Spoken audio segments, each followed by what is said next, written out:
Here's 10 things new Tesla owners will need to get their head around. Number 1 is ordering and picking up your Tesla. This is the first inclination that you'll get that Tesla is fundamentally a very different car company to anyone else on the market.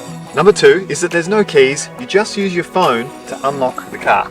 Another thing that can happen when you first get the car is you forget to actually take your phone out from the wireless charging spot, which is not ideal because it means that your car will remain unlocked and anyone can get in and drive. Number 3 is that everything is centralized to this big touchscreen in the middle of the car, including your speed. So this will take you a while to get used to because there's no tactile buttons or anything else. Everything is controlled through touching the screen, which, to be honest, when you're driving can be a little bit challenging at times. But once you get used to it, it kind of grows on you. Number 3 is just how silent the car is. The only thing you have to keep in mind is when you're sort of moving at low speeds in car parks and you're reversing out, no one really understands that you're moving. They cannot hear anything in Australia. There's no reversing sound, but it's pretty cool to have a completely silent car. Also, if you are looking at getting a Tesla or any EV for that matter, and you want to know your options when it comes to getting a car loan, there's now an Aussie website that'll compare all the EV specific lenders and list out all of the costs.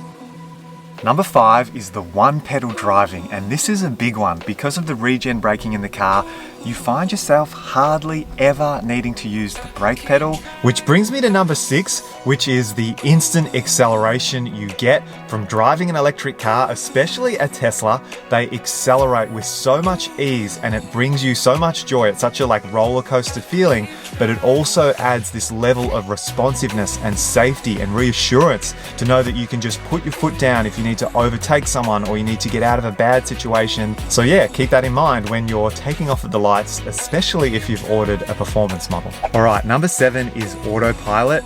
This is something that I would encourage you to ease yourself into. It's kind of like cruise control taken up to a whole nother level.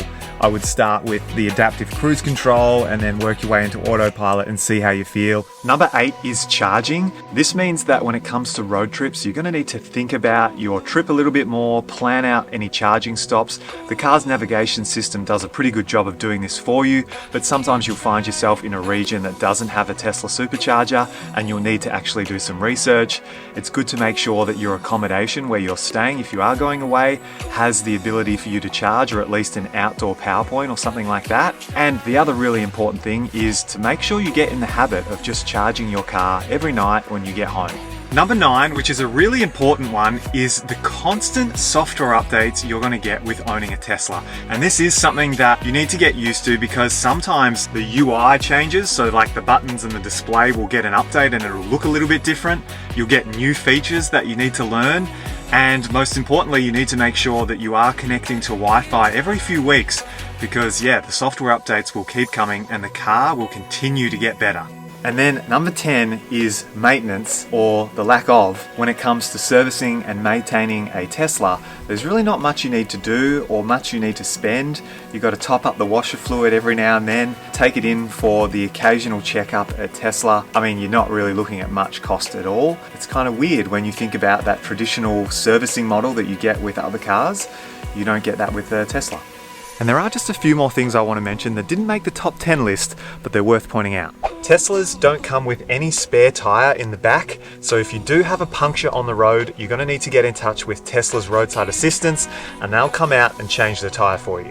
You also don't need to install an expensive charger at home. For most people, charging via a normal power point is going to be absolutely fine. You'll also find yourself constantly cleaning bugs off the front of the car. And lastly, if you've got a dog, they're almost guaranteed to love the car as much as you do with things like dog mode and access to the in-cabin camera. It's a bit of a game changer really, and has been one of our favorite features of owning this car. Anyway, hope you found this video useful and I'll catch you guys soon in another one. All right, see ya.